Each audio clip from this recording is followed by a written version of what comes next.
사두개인들이 예수님께 질문을 했습니다.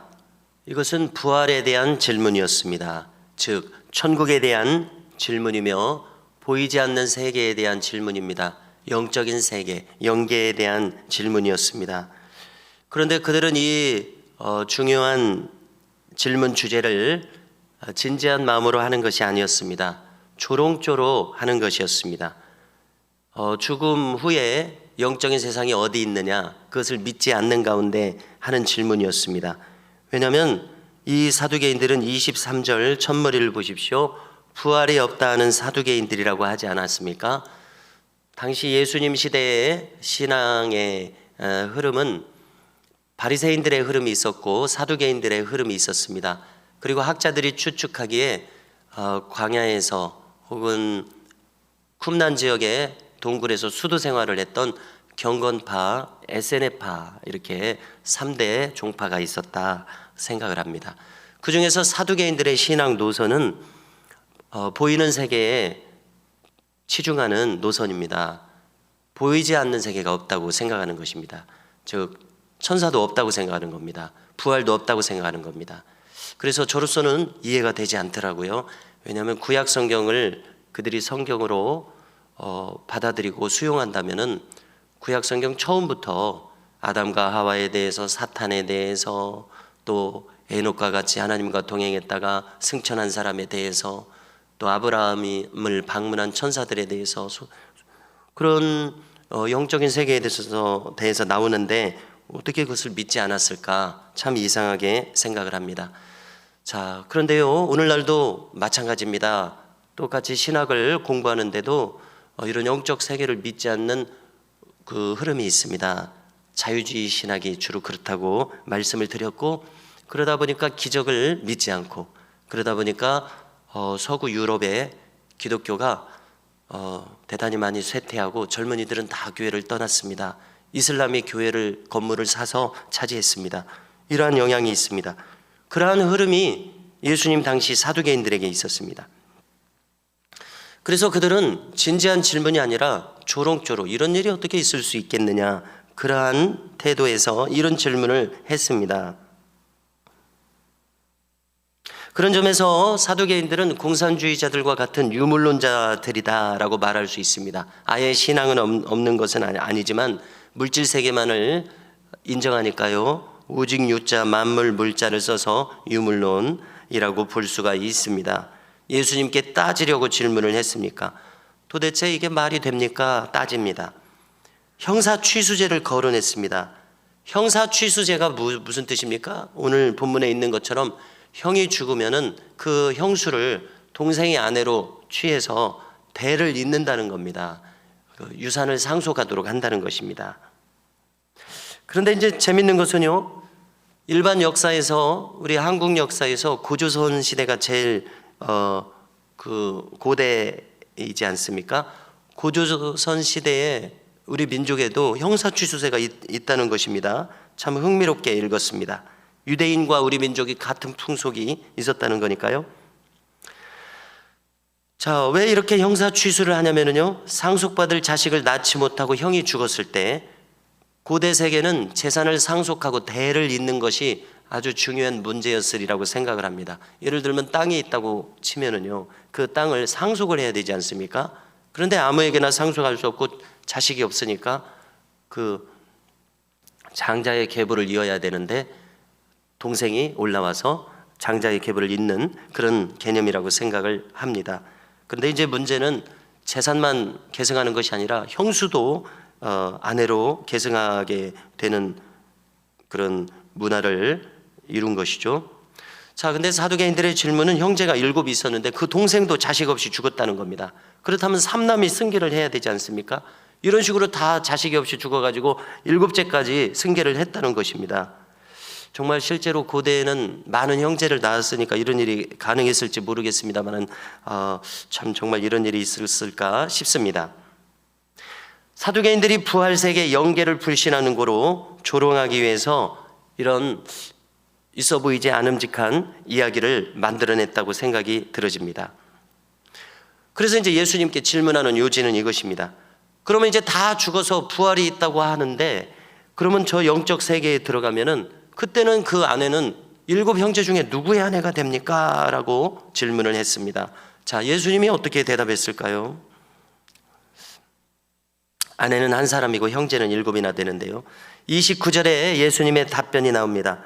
예수님 뭐라고 하십니까? 너희가 성경도 하나님의 능력도 알지 못하는 고로 오해하였도다. 부활 때에는 장가도 아니가고 시집도 아니가고 하늘에 있는 천사들과 같으니라 답변하십니다. 자, 여기서 조금 상세하게 거론하자면요, 방금 예수님이 하신 말씀이 구약 성경에는 나오지 않습니다. 그러나 이제 외경으로 인정되고 있는 에녹서에서는 나오고 있습니다. 우리가 위경은 의도적으로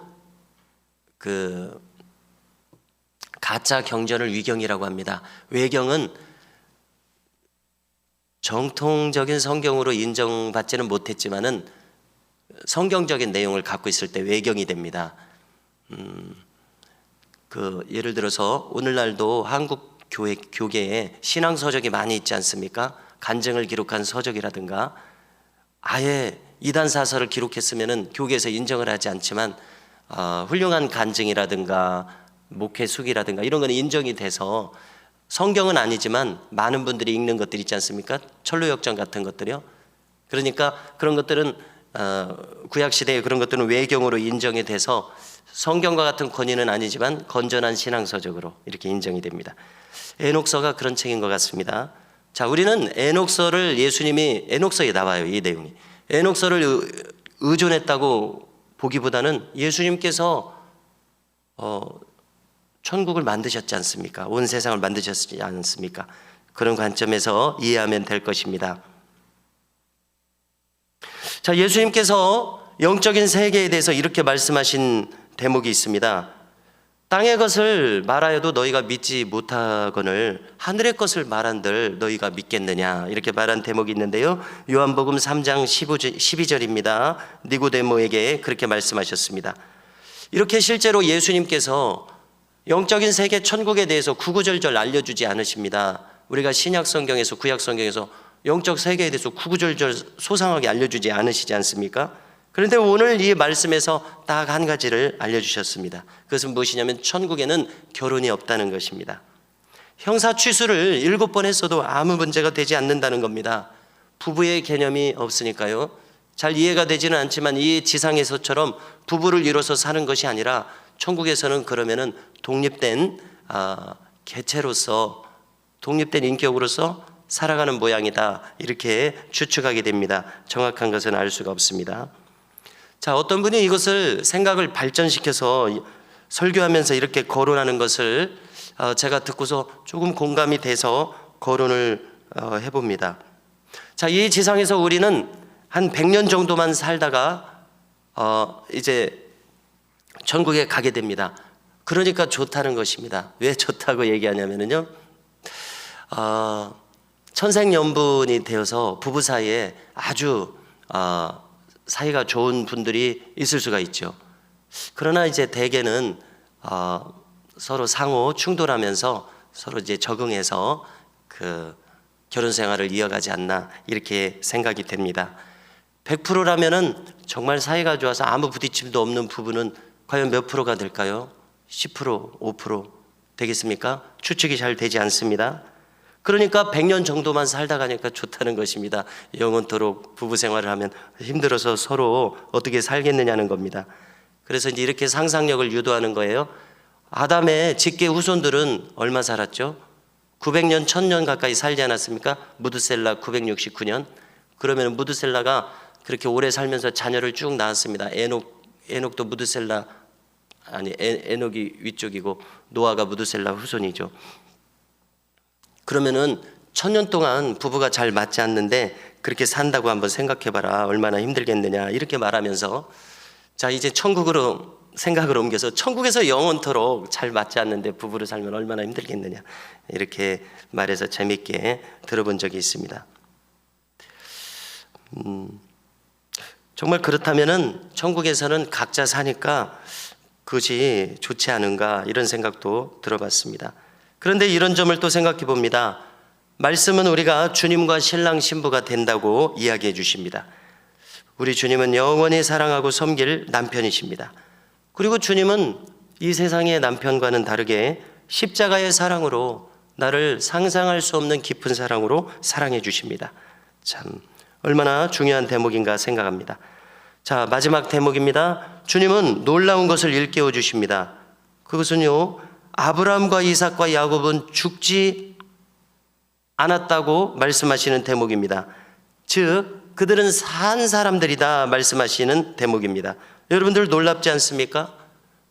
저는 이 대목을 상대적으로 더 어렸을 때 읽었을 때 참 놀랍게 생각한 기억이 납니다.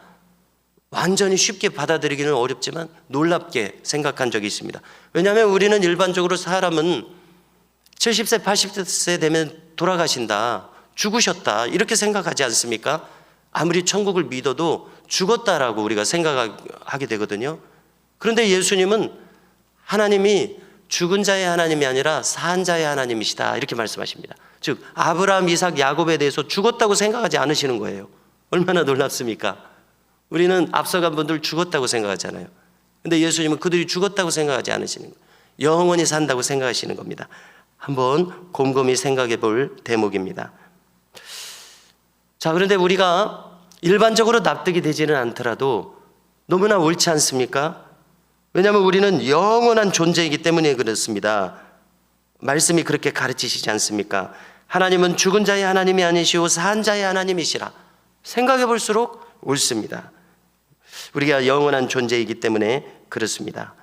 세상 사람들도 성경을 인정하지 않아도 돌아가셨다고 말합니다. 그러면 그 다음에 질문을 하면 어떻게 답을 할지 궁금해집니다.